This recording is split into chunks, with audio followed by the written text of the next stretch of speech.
Karena sebetulnya Israel, saudara, sudah berdamai dengan Palestina.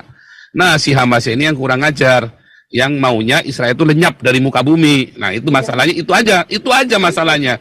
Karena Maka orang, saya cerita, jangankan sama Israel, sama Fatah aja dia berantem.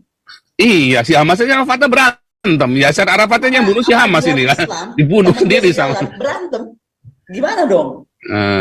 Nah ini yang nggak ngerti nih orang, sebagian besar yang saya lihat pejabat-pejabat ini ceritanya wah Mas, masalahnya Mas Ganjar ini ceritanya kok ya Save Palestine, ini orang kurang wawasan saya kira Mas Ganjar ini.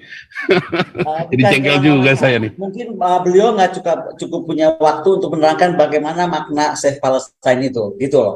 Jadi coba nanti saya sih udah didorong kawan-kawan, kan saya punya satu podcast yang bersama Pak Helmi Yahya dan Pak Mardigu. Ya, saya selalu pantau. Itu calon presiden kan sudah pernah diundang di acaranya Najwa gitu kan. Nah, dan Najwa kan nggak ke geopolitik gitu. Nah, acara kami ini banyak yang melihat bahwa kami tuh tendensinya bicaranya geopolitik karena senangnya bahasa di luar lah, pusing. Bahasa Indonesia kan nggak jauh-jauh dari rungkat, pusing gua, ya kan? Ngapain sih? Bengek. Jadi maksud aku ya udah sekarang kita ada orang-orang banyak sekali masuk baik ke website R66, baik ke website kami masing-masing atau ke Instagram, semua bilang Bu Koni tolong dong bikin acara panggil atau undang para calon-calon presiden kita, pemimpin kita untuk diskusi geopolitik. Nah, saya berharap Pak Helmi Yahya masih di Kanada. Mungkin sebentar lagi akan pulang, kita bisa melakukan itu dan coba kita lihat pandangan Pak Ganjar tentang makna apa Palestina tadi, kita tanyakan Pak Prabowo tentang bagaimana jika beliau menjadi presiden ingin mendamaikan dunia tadi, karena itu adalah misi yang harus kita jalankan. Ya. Tapi buat saya, sekali lagi nggak mungkin kita bisa damaikan dunia, even damaikan Indonesia, kalau kita tidak punya pandangan pertahanan dan strategi pertahanan yang sempurna oleh pihak-pihak. Lalu mengapa kapal induknya Amerika ada di Israel ya sekarang? Ada di perairan itu? Karena memang kalau Amerika dia sudah pasang badan lah kalau buat Israel. Jangankan buat sudah Israel, harus ya, itu sudah. Selatannya dia muncul, lah kita belum berantem nih sama Cina udah muncul kapal induknya. Oh, luar biasa. Ya, jadi memang itu sudah menjadi polisi dunia ya. Nggak, udah habit aja, dia pengen pokoknya gua cari nama begitu ya. Cari nama dulu dia ya. Terjadi kacau balau pemikiran bahwa Hamas dan Palestina itu satu sehingga harus dihancurkan karena kebiadaban mereka.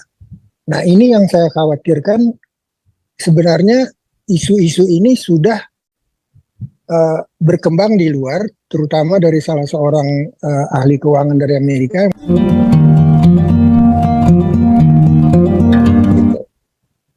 Ini terakhir ya, ada penatua kami nih, ada penatua kami Pak Bahari. Ini terakhir. Pak Bahari, mikrofonnya tolong dinyalakan dulu. Salam Pak Bu Koni, salam Pak Paul. Ya, salam Pak Bahari. Saya tadi baru mendengar podcast dari Galloway, Bu, Mother of All Talks yang sangat terkenal di Inggris dan Amerika. Dia mengatakan bahwa sudah ada bukti-bukti gambar-gambar bayi yang dipancung itu sebenarnya itu tidak ada, itu dipalsukan. Karena tidak terdapat bukti otentik adanya kejadian itu, dan dikatakan sumber dari gambar itu berasal dari seorang tentara Israel. Ternyata tentaranya pun dicari nggak ada.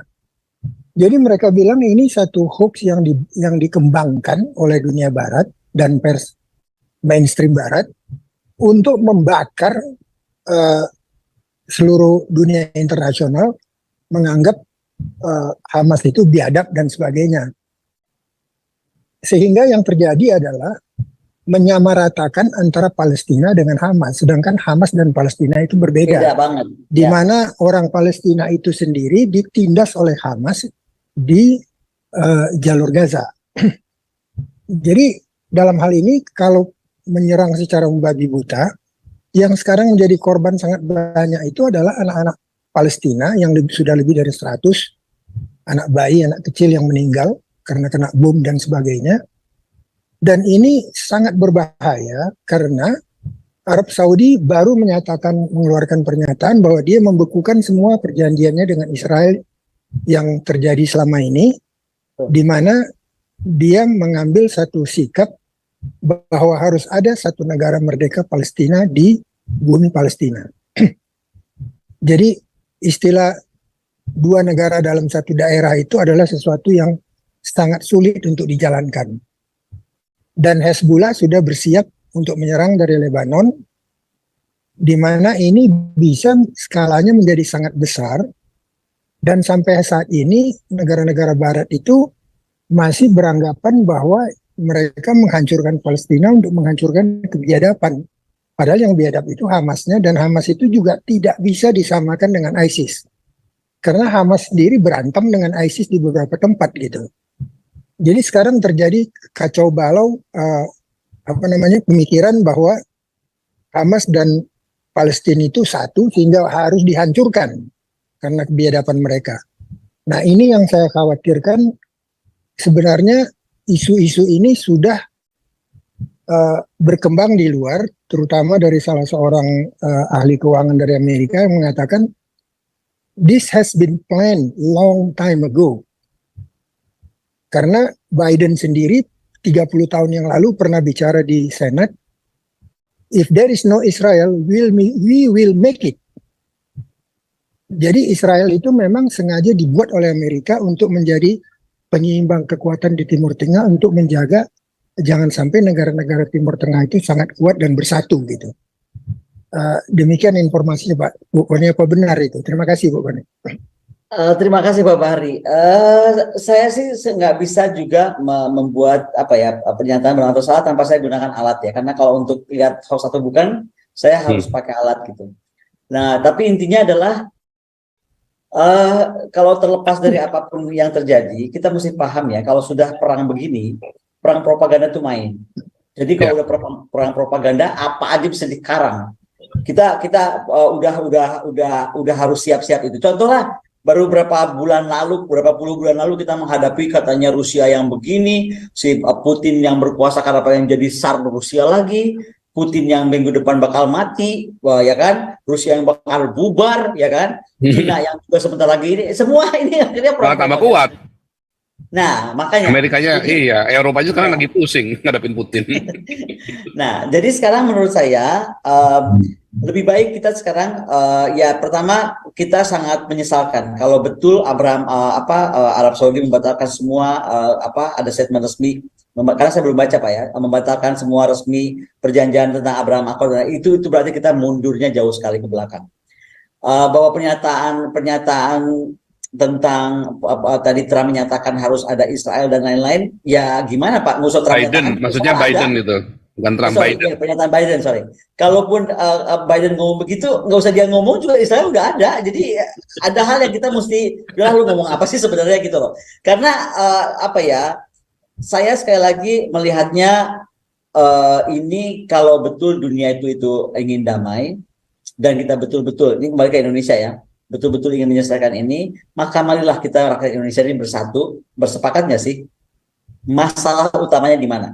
Yang saya ajukan dari tadi, masalah utamanya yang nggak pernah disentuh itu adalah gara-gara di tahun ketika Inggris membelah dengan Perancis wilayah tersebut. Itu. Ya. Nah, sepakat nggak sekarang seluruh rakyat Indonesia, lupain dulu nih Israelnya, lupain dulu Hamasnya, lupain dulu Palestina merdeka dan lain-lain itu, lupain dulu, oke? Akar masalah yang tadi saya sampaikan jauh-jauh hari itu setelah begitu banyak orang keluar masuk, negara keluar masuk menguasai Israel ya kan, gara-garanya di tahun ketika Inggris ada di sana dan membelah dengan Prancis. Nah sekarang mau nggak kita satu suara, kita dorong pemerintah kita untuk mendudukan dua negara ini, mantan kolonialis ini ya kan, untuk coba kamu yang selesaiin. Jangan berlindung di balik mana-mana, dan ini yang babak belur wilayah dan negara orang. Karena ini kan bentuk tanggung jawab. Kalau saya kesana ngelihatnya, Pastor, karena kalau untuk bicara dengan Hamas, should we talk to the terrorist gitu? Kalau kita menempatkan dia sebagai teroris ya, gitu kan beda. Nah, terus should we talk with Israel? Betul tadi Bapak bilang, Israel merasa kita teman kalau kita nggak punya hubungan diplomatik, ya kan? Ya udah, satu-satunya jalan yang bisa Indonesia buat kalau menurut saya yang buat gebrakan adalah tadi memberikan mendudukan negara-negara yang dulunya bikin gara-gara untuk menyelesaikannya. Gitu. Iya betul. Jadi memang yang hubungan dengan Arab Saudi ini memang saya kira sih nggak mungkin batal, tetapi karena ini sudah jalan, Itu sudah ada. macam-macam, iya, ke teknologi, Iya, ke industri, nggak kemana bisa. saya tahu kok, iya. Makanya Nggak kemarin semudah dengan Pak itu. Ponto juga Mesir yang memberikan intelijen pertama kali justru Mesir kepada Israel kalau akan ada serangan itu kan.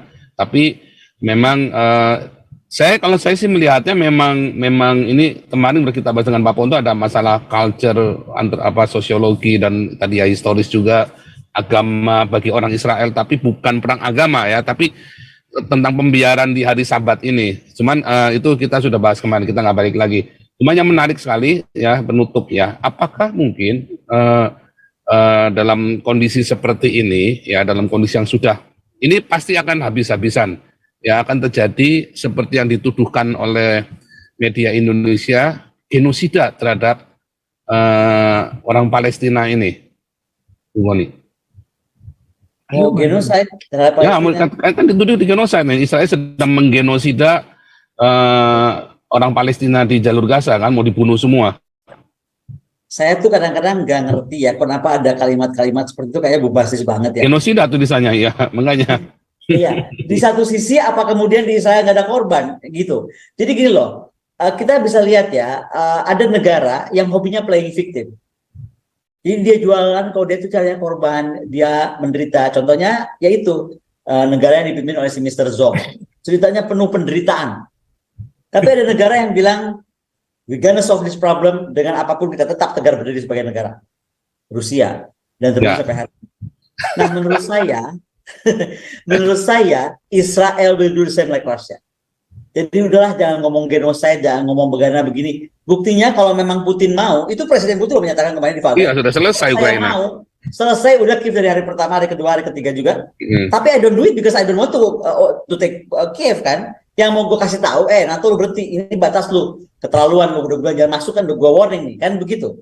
Nah, kira-kira itu. Jadi jangan termakan juga banyak propaganda, jangan terlalu banyak termakan isu-isu dan berita-berita yang kurang clear, dan kalaupun tertarik kepada sebuah judul, tolong dibaca seluruhnya. Jadi bukan terjebak sama judul, karena kita ini punya kebiasaan buruk gitu. Sekarang ini orang lebih senang lihat judul dan sudah membuat kesimpulan. Betul nggak? Betul. Nih, saya lagi nerangin Hamas, ya kan? Bahwa Hamas itu adalah dianggap teroris gitu. Wah, langsung. Berarti bukan itu, jadi padahal kan mesti baca. Kan saya juga nggak ujuk-ujuk ngecap dia teroris. Ada dasar gitu. Tadi seperti yang saya nyatakan dengan negara dan Rabi tadi loh, Rabi dari Uni Emirat gitu. Jadi itu yang kemudian tadi saya juga bilang Pak Zong benar nggak semudah itu membatalkan Abraham Accord, karena kerjasama dengan terkait utama sains ya, teknologi juga bagaimana investasi dan lain-lain terjadi sudah mengikuti apa yang dibuat dari Abraham Accord. Jadi mundur juga nggak semudah itu gitu, dan saya berharap sih memang enggak gitu. Jangan sampai mundur lah, karena bagaimanapun pencapaian Abraham Accord itu adalah sebuah pencapaian paling bersejarah. Harusnya dari titik itulah kita kemudian maju ke yang lebih bagus kan. Jadi kalau kita mundur ya sayang sekali. Itu aja, semoga-moga disadari oleh pihak-pihak. Lalu mengapa kapal induknya Amerika ada di Israel ya sekarang? Ada di perairan itu? Karena memang kalau Amerika dia sudah pasang badan lah, kalau buat Israel jangankan buat sudah Israel, harus ya, itu sudah. Selatannya dia muncul, lah kita belum berantem ya sama Cina udah muncul kapal induknya. Oh, luar biasa. Ya, jadi memang itu sudah menjadi polisi dunia ya. Nggak, udah habit aja, dia pengen pokoknya gua cari nama begitu ya. Cari nama dulu dia ya. Antara Ganjar dengan Prabowo, yang mana yang paling mungkin bisa mendamaikan Israel dengan Palestina ini? Dengan Palestina ya secara umum ya. Kalau Hamas mau lupakan aja deh. Antara Pak Ganjar. Bukan mendamaikan, tetapi akan menjadikan Palestina satu negara. Begini, apapun juga presiden itu, dia tuh akan berkonsultasi dengan Menteri Luar Negerinya. Nah, Menteri Luar Negerinya ini yang besok akan dipilih oleh salah satu dari keduanya ini siapa? Apakah dia betul-betul akan menjalankan prinsip non-blok? Apakah dia betul-betul menjalankan prinsip non-blok dalam arti aktif?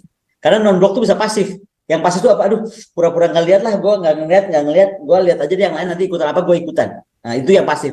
Tapi kalau yang aktif yang tadi, jebret, UN yang bener aja ya, ini kok nggak beres-beres. Ini mesti diberesin, ini begini solusinya. Gitu loh. Contoh nih ya, Indonesia nih. Menurut aku, kita kan bangga banget. Indonesia itu negara sangat strategis di antara dua samudra, di antara dua benua, sowat. Sowat. Ya kan? Ya kan?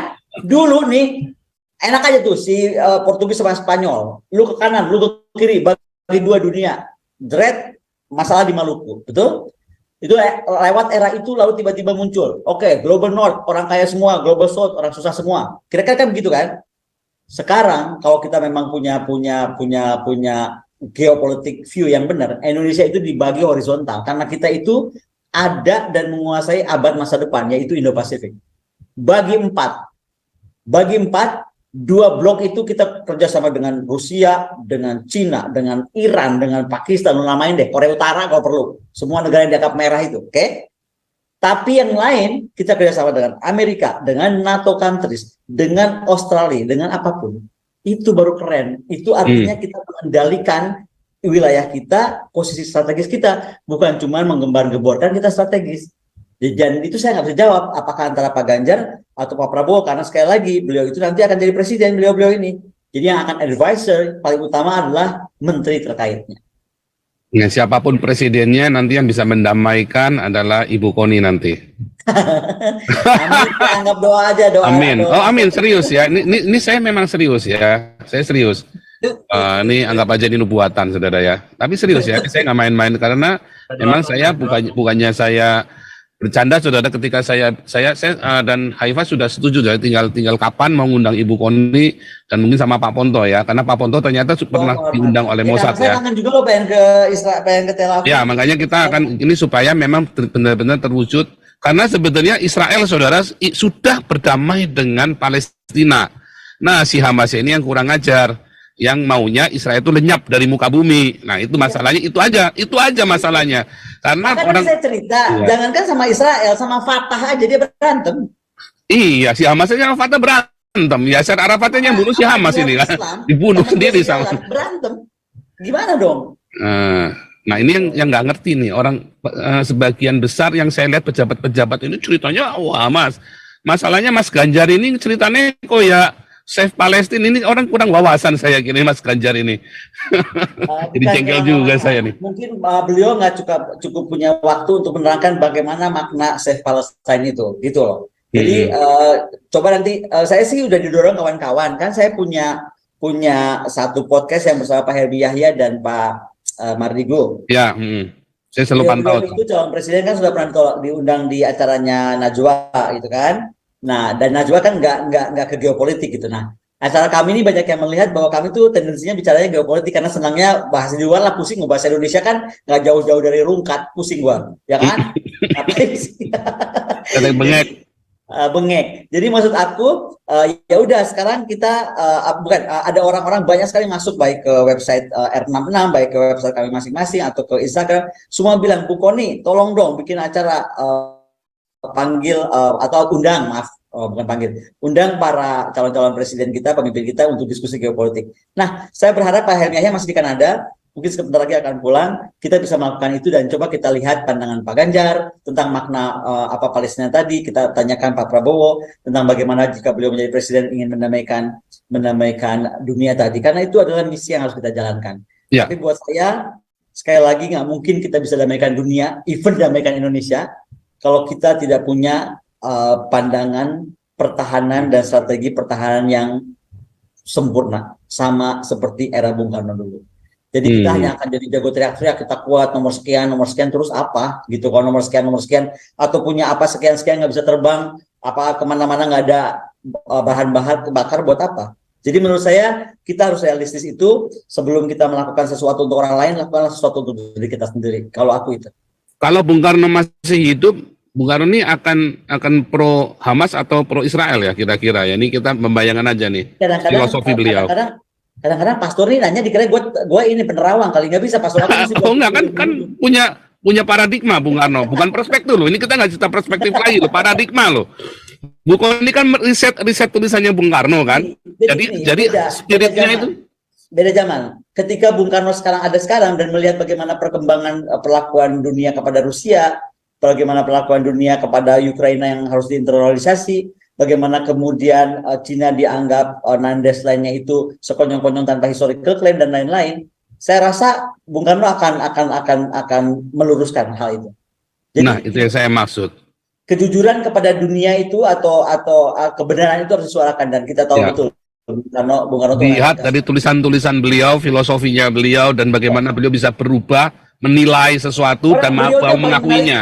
Pak Yosef, Pak Pastor, paling menarik kan beliau ngomong gini, jadilah orang Islam tapi jangan jadi orang Arab. Jadilah orang Kristen tapi jangan jadi orang Roma. Yahudi. Orang Roma. Jadilah orang Hindu tapi jangan jadi orang India. Orang India. Itu dalam. Coba kita renungkan dalam-dalam. Itu aja. Jangan dulu yang lain. Susah. Ya kan? Ilmunya tinggi banget beliau itu. Itu aja kita renungkan. Jadilah artinya PDIP sekarang terframing dengan masa lalu. Ya kan? PDIP. Ganjar sama Koster itu kan. Terframing dengan masa lalu. Alasannya kan karena Bung Karno mendukung Palestina dan menentang Israel. Kalau itu boleh nggak saya jawab? Ya. Aku tidak boleh bocorkan beberapa hal yang bersifat intelijen. Tetapi ada sebuah sikap yang harus dilakukan untuk mencegah dampak yang lebih besar. Oh, I see. Tolong itu dipahami. Itu aja. Tidak mungkin. Bu Mega itu seorang yang sudah melewati asam garam politik yang dihancurkan berkali-kali, jatuh bangun berkali-kali, dan beliau itu wawasannya, bacaannya juga luas, ya kan? Pengalaman politiknya tajam. Jadi tidak mungkin, ya kan, melakukan sesuatu yang akan suicidal, menurut aku. Tidak mungkin. Dan itu dikonfirmasi oleh data intelijen yang kami punya yang tidak bisa saya bocorkan karena itu rahasia negara. Ya. Tapi saya tahu. Indikasikan, be careful dengan apa yang dokumen bocor soal net itu. Akan sangat mudah kita terbakar oleh isu agama. Akan sangat mudah, makanya jangan pernah pakai itu. Kemudian akan sangat mudah kita dibelah dengan kesukuan, dengan perbedaan-perbedaan. Nah, itu jangan. Kembali kita harus pada prinsip kita Bhinneka Tunggal Ika. Kita boleh berbeda. Saya boleh berbeda, Pak Pastor boleh berbeda, siapapun boleh berbeda. Tapi tolong kita itu tetap bisa bicara baik-baik, nggak usah baperan. Jadi kalau lagi mau ngobrol, kalau saya salah ya dikoreksi, betul nggak? Ya. Kalau saya lagi terangin Hamas teroris dan nggak ada yang percaya dia teroris, tolong kasih tahu kenapa dia bukan teroris. Kan gitu aja tinggal. Jadi bukan bukannya malah nyerang pribadi lagi, nyerangnya pribadi lagi. Oh, kalau pribadi udah nggak saya urusin. Ya. Ngapain? Karena itu berarti orang yang udah nggak mau mikir. Orang kemarin kan dikeroyok itu kan di live chat itu, di ini kan kelihatan banget itu. Iya, kalau orang menyerang pribadi berarti dia nggak mampu berkomunikasi dan menggunakan nalar. Udah aja, jadi nggak usah. Is that our level? Ngapain juga capek? Gitu. Wah, luar biasa ya, luar biasa sekali buat pencerahan kita hari ini. Sayang waktunya terbatas. Kalau saya sih maunya 3 jam, saudara ya. Jangan. Saya ada acara dengan Dubes Ludmila. Beliau sudah mau pindah tugas dan kami ada dinner malam ini. Sekali lagi terima kasih untuk semua sahabat-sahabat. Dengan Pastor sudah lama banget ketemu Pastor ya. Iya dong. Berapa tahun kita ya. Kemudian acara ini ketemu sekali. Nanti besok kita ketemu lagi di Israel ya kan, sama di ini. Saya sih doakan saudara supaya semuanya lancar karena ada ribet ya saudara ya. Apalagi Bu Koni juga terlibat dengan Rusia dengan segala macam. Pasti Israel juga akan screening segala macam. Wah, banyak panjang. Tapi kita usahakan bagaimana caranya, dukung, doakan supaya Ibu Koni dan Pak Ponto bisa kita hadirkan ke Israel dan akan menjadi jembatan perdamaian, benar-benar perdamaian, dan ada negara Palestina. Karena profesor saya juga bilang, kami mau kok ada negara Palestina, masalahnya Hamasnya yang nggak mau. Ya. Itu yang masalah saudara ya. Itu serius ya. Saya diskusi, kami sekeliling, profesor kami bilang, rektor kami ya, kami mau kok. Ada negara Palestina, kita mau hidup bareng-bareng kok. Nggak ada masalah dengan kita. Banyak mahasiswa kami ini orang-orang dari West Bank. Kita kasih beasiswa, full beasiswa, coba bayangin. Loh Pastor, sekarang kita tanya aja lah. Di sana itu yang hidupin listrik, air dari mana? Dari Israel. Ya makanya kalau jahat saya matiin aja semuanya selesai. Kadang-kadang saya juga bingung juga loh. Lalu Indonesia marah-marah lagi sama Israel karena biadab matiin air, matiin listrik, katanya suplai pangan. Saya bilang itu makanan masuknya dari Ben Gurion. Mau nggak mau ya harus dari Israel kirim ke Gaza. Karena kalau dibomin terus gimana kirimnya coba? Gimana kirimnya ya betul. Kadang-kadang nggak mikir juga nih orang Mercy. Bukan, enggak. Jadi gini Pastor, bukan nggak mikir. Kadang-kadang orang mainnya kurang jauh. Mainnya kurang. Iya. Si Mercy masa mainnya kurang jauh. Grupnya Mercy itu loh, rumah sakitnya Indonesia itu masuk mainnya kurang jauh. Mungkin kurang terbenam di laut mati ya, kali. Nggak pernah main ke sana, nggak tahu situasi di sana maksudnya gitu loh Pastor. Nah si Mercy, ini rumah sakit Mercy-nya, rumah sakitnya yang di Gaza itu. Oh, ya, itu yang bilang katanya makanannya dirampok sama Israel. Kan ini nggak masuk akal. Kamu kan tinggal di Palestina, kamu tahu itu perbatasan lagi perang dibom terus. Ini bagaimana mau makanan dari Ben Gurion datang ke jalur Gaza coba? Saya kan tahu kondisinya di sana. Saya saja mau ke jalur Gaza nggak bisa. Paspor saya pokoknya nggak boleh saya masuk jalur Gaza. Masuk West Bank boleh, masuk jalur Gaza nggak boleh saya. Nah terus ini lagi dibom begitu rupa, dibom digencar di Ashdod sama di Askelon kan dibom rata tuh ya sama Hamas itu. Korbannya siapa? Orang Arab Muslim juga loh korbannya loh. Ada orang Yahudi, tetapi itu tadi Yahudi yang tidak sabat. Nah itu gimana makanannya mau lewat ke jalur Gaza? Bagaimana mau kasih makan? Katanya kejam sekali katanya si Basin Naim kemarin ya direktur Hamas itu ya. Kejam sekali kita disuplai nggak malnutrisi. No makanannya dikirim rutin kok. Uang pajak saya dikirim ke Palestina. Uang pajak saya itu dikirim ke Palestina buat kasih makan. Kemarin ada satu domine kami, pendeta kami, dideportasi sama Israel, jengkel karena ya kan, karena tapi apa namanya dideportasi karena saya lupa ya karena apa di alasannya. Itu terus kita stop bantuan semua pajak semua bantuan apapun ke Palestina di stop semua dari Uni Eropa. Nah ini kan sekarang ini kan yang rugi kan mereka gara-gara Hamas juga kan. Padahal saya juga nggak rela uang pajak saya dikirim ke Palestina, ke Gaza loh, bukan cuma West Bank, ke Gaza juga kan, tapi kan buat beli roket, bukan buat beli makanan. Nah itu kan repot juga. Oke, terima kasih Bu Koni, luar biasa buat kontribusi malam ini buat para kontributor yang lain. God bless you, Ibu Koni. Jangan kapok masuk sini. Doanya untuk Gaza, doanya untuk Israel, doanya untuk Hamas supaya sadar dan supaya segera perdamaian di muka bumi diwujudkan. Sekali lagi, mari kita jaga keindonesiaan kita, kebersatuan kita boleh berbeda, tapi kita tetap satu. Terima kasih sekali lagi Pastor, terima kasih untuk semuanya, dan saya pamit, mohon izin. Ya, kita doakan Ibu Koni bisa jadi Menlu, Menhan, dan suatu ketika nanti akan jadi Presiden Indonesia. Bisa berbuat buat negara, nggak usah jabatan-jabatan. Oke, makasih. Ya, God bless you semuanya. Ya, terima kasih Ibu Koni. God bless you. Oke, saudara, supaya nggak terlalu panjang, kita akan sudahi. Sebetulnya nanti jam 9 kita tetap ada live update tentang Israel, ya, dengan saya dan dengan Galarua. Mudah-mudahan Pak Ponto bisa masuk lagi, ya nanti malam. Kita belum tahu karena Pak Ponto hanya bisa jam 9. Kita akan update Israel terus, saudara, tiap malam, saudara ya. Sehari besok siang. Kita ada Ibu Monik, besok malam jam 9 ada Ibu Monik Rikers, saudara, hari Jumat malam.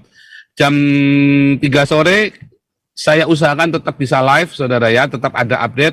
Saya belum tahu, ini saya ada punya tamu dari Israel. Kalau dia jadi, ya, karena ini tentatif ya, saudara ya, dia akan masuk, ya, teman-teman mahasiswa untuk live bareng sama kita. Untuk kasih tahu ya, tentu dalam bahasa Inggris ya, nanti ada yang terjemahin, tolong siapa mungkin Pak David atau siapa yang bisa bantu terjemahin ya, saudara ya, supaya nanti sayanya nggak ribet, saya ngomong sendiri terjemahin, nanti ada bingung mana yang saya ngomong, mana yang saya terjemahin. Oke, luar biasa acara kita padat sekali ya, kemarin dengan Pak Ponto, hari ini dengan Ibu Koni, besok dengan Ibu Monik Rikers, dan kita akan update terus ya selama ini, dan kita akan berdoa buat Palestina dan buat Israel ya, tetapi kita akan komitmen ya bahwa Israel dengan Palestina harus hidup bersama, bukan Hamas, saudara ya. Kalau Hamas buang ke laut. Oke, saudara, kita akan tutup di dalam doa. Ini ada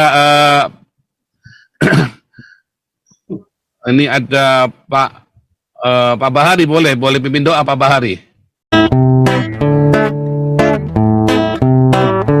Kau bilang kau menang debat lawan domba yang sesat. Kau bilang banyak yang tobat.